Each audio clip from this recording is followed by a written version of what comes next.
बिस्मिल्लाहिर्रहमानिर्रहीम। अस्सलाम वालेकुम डियर ऑडियंस।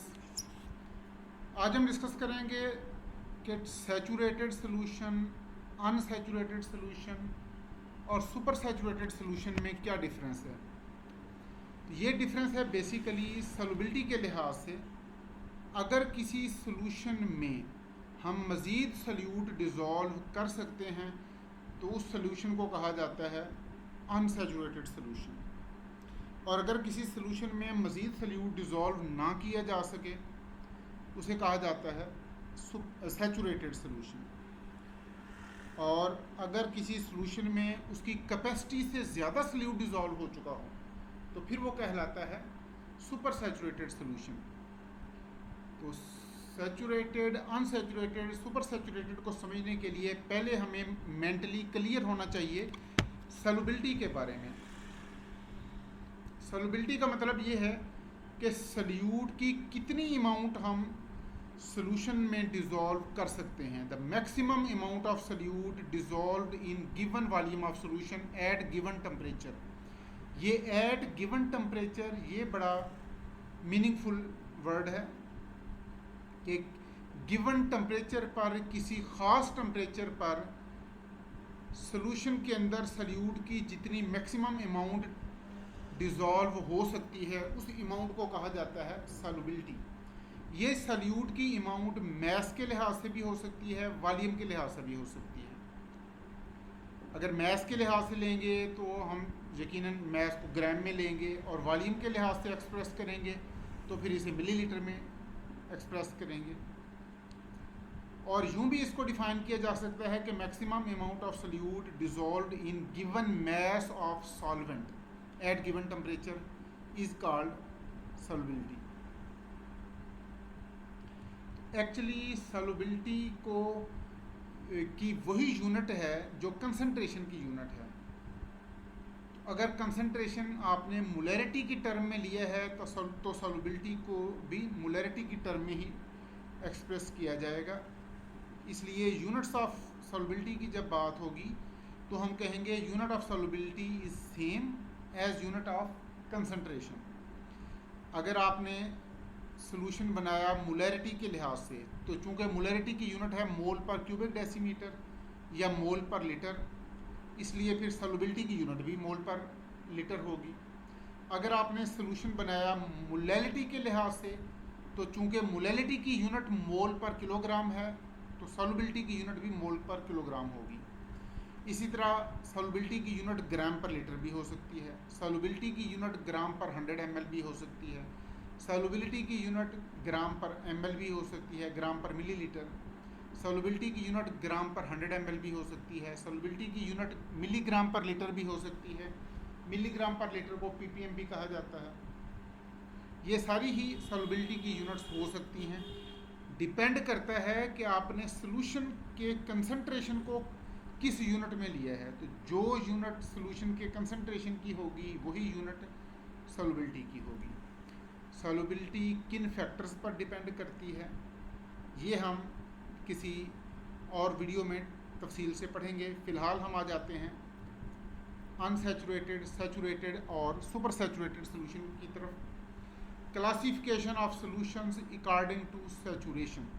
सैचुरेशन के लिहाज से सॉल्यूशन की 3 टाइप्स हैं: अनसैचुरेटेड सॉल्यूशन, सैचुरेटेड सॉल्यूशन और सुपर सैचुरेटेड सॉल्यूशन। सबसे पहले हम डिस्कस करेंगे अनसैचुरेटेड सॉल्यूशन को। अनसैचुरेटेड सॉल्यूशन का मतलब है ऐसा सॉल्यूशन जिसमें मज़ीद सॉल्यूट डिज़ोल्व हो सकता हो। The solution in which more amount of solute can be dissolved, the solution in which we can dissolve more solute, या the solution which does not have maximum amount of solute at given temperature। ये temperature वाली बात ज़रूर करनी है हर जगह, क्योंकि temperature change करने से सॉल्युबिलिटी भी चेंज होती है और सॉल्यूशन सैचुरेटेड, अनसैचुरेटेड या सुपर सैचुरेटेड सॉल्यूशन का स्टेटस भी चेंज होता है। तो हो सकता है किसी एक टेम्परेचर पर सॉल्यूशन सैचुरेटेड है तो किसी और टेम्परेचर पर वो अनसैचुरेटेड हो जाए। तो इसलिए हम कहेंगे कि unsaturated solution is the solution which does not have maximum amount of dissolved solute at given temperature. इसी तरह हम कहेंगे the solution in which we can dissolve more solute at given temperature. इस solution को unsaturated solution कहा जाएगा. इन unsaturated अच्छा, जब अनसैचुरेटेड सोल्यूशन बनता है तो चूंकि मज़ीद सल्यूट डिज़ोल्व हो रहा है, इसलिए इसमें rate of dissolution is greater than rate of crystallisation. जब आप सल्यूट को डालते हैं किसी सॉल्वेंट में, सल्यूट उसमें डिज़ोल्व होना शुरू हो जाता है, यानी जब आप सल्यूट को सॉल्वेंट में ऐड करते हैं, सल्यूट डिज़ोल्व होना शुरू हो जाता है. इस प्रोसेस को कहा जाता है डिसोल्यूशन. लेकिन जो आप सल्यूट ऐड करते जाएंगे तो साथ ही एक रिवर्स प्रोसेस स्टार्ट हो जाएगा जिसे कहा जाएगा क्रिस्टलाइजेशन. क्रिस्टलाइजेशन एक्चुअली डिसोल्यूशन का रिवर्स प्रोसेस है. डिसोल्यूशन में सल्यूट डिज़ोल्व होता है और क्रिस्टलाइजेशन में जो डिज़ोल्व्ड सल्यूट है वो अनडिज़ोल्व्ड फॉर्म में रिकवर होना शुरू हो जाता है. अनसैचुरेटेड सॉल्यूशन में rate of dissolution is greater than rate of crystallisation. Dissolution का प्रोसेस फॉरवर्ड प्रोसेस है और क्रिस्टलाइजेशन का प्रोसेस ये बैकवर्ड प्रोसेस है या रिवर्स प्रोसेस है. तो again let me repeat, in unsaturated solution rate of dissolution of solute is greater than rate of crystallisation. And again let me say, crystallisation का मतलब है crystallisation is actually reverse process of dissolution. अब इसकी example ले लें. Suppose नहीं बल्कि glucose की सॉल्युबिलिटी वाटर में होती है 91 ग्राम पर 100 ml एट 25 डिग्री सेंटीग्रेड. ये याद रखिएगा कि जब भी सॉल्युबिलिटी की बात होगी टेम्परेचर ज़रूर मेंशन करेंगे. 25 डिग्री सेंटीग्रेड पर ग्लूकोज की वाटर में सॉल्युबिलिटी 91 ग्राम पर 100 ml है. तो अगर आपने ग्लूकोज 91 ग्राम से कम डाला है 25 डिग्री सेंटीग्रेड पर, तो ये अनसैचुरेटेड सोल्यूशन है. यानी सपोज कि आपने 25 डिग्री सेंटीग्रेड पर 100 ml वाटर में 50 ग्राम ग्लूकोज ऐड कर दिया, तो ये सोल्यूशन अनसैचुरेटेड है क्योंकि इसमें आप मज़ीद सल्यूट डिज़ोल्व कर सकते हैं. अब अगर आप 50 ग्राम से 51 ग्राम कर दिया, 52 ग्राम कर दिया, 60 ग्राम कर दिया, टेम्परेचर 25 डिग्री सेंटीग्रेड है, सोल्यूशन का वॉल्यूम 100 ml है और सल्यूट की अमाउंट आपने 50 ग्राम से बढ़ाकर 60 ग्राम कर दी, तो ये अभी भी अनसैचुरेटेड सोल्यूशन है. अलबत्ता अगर आपने ये अमाउंट बढ़ा के 70 ग्राम कर दी फिर भी अनसैचुरेटेड है. अगर आपने ये अमाउंट 80 ग्राम कर दी तो भी अनसैचुरेटेड सोल्यूशन है. अगर आपने 90 ग्राम कर दी तो भी अनसैचुरेटेड है. लेकिन अगर आपने 91 ग्राम ग्लूकोज ऐड कर दिया in 100 ml of aqueous solution at 25 degree centigrade, then this solution will become saturated. क्यों कि अब इसने मैक्सिमम अमाउंट डिज़ोल्व कर ली है. ये मैक्सिमम अमाउंट कितनी है?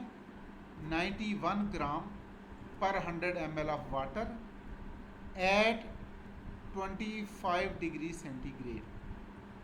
तो अगर आपने इस लिमिट को अप्रोच कर लिया है तो इसका मतलब है कि आपने सोल्यूशन को अनसैचुरेटेड से कन्वर्ट कर दिया सैचुरेटेड में.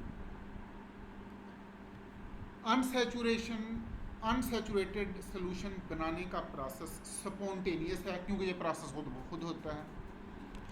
और इस प्रोसेस में डेल्टा एस पॉजिटिव है, डेल्टा जी भी पॉजिटिव है. In this process delta S is process क्यों डेल्टा एस इज पॉजिटिव क्योंकि जब ये सोल्यूशन बनता है एंट्रोपी इंक्रीज होती है. अच्छा, इसमें वैसे तो हम सोल्यूशन की थर्मोडायनामिक्स को डिटेल से पढ़ेंगे आगे चल के. आम तौर पर जब सॉलिड को लिक्विड में डिज़ोल्व किया जाता है तो एंट्रोपी इंक्रीज होती है. इसलिए हम कहेंगे formation of unsaturated solution of solid in liquids,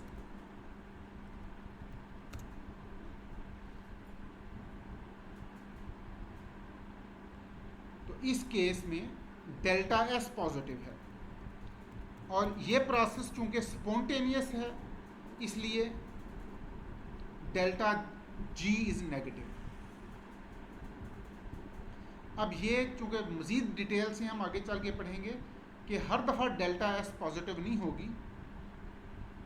ये delta S will be positive when solid is dissolve in liquid और when liquid is mixed with other liquid etcetera. तो नेक्स्ट लेक्चर में हम डिस्कस करेंगे सैचुरेटेड सोल्यूशन के बारे में। Thank you, अल्लाह हाफिज़।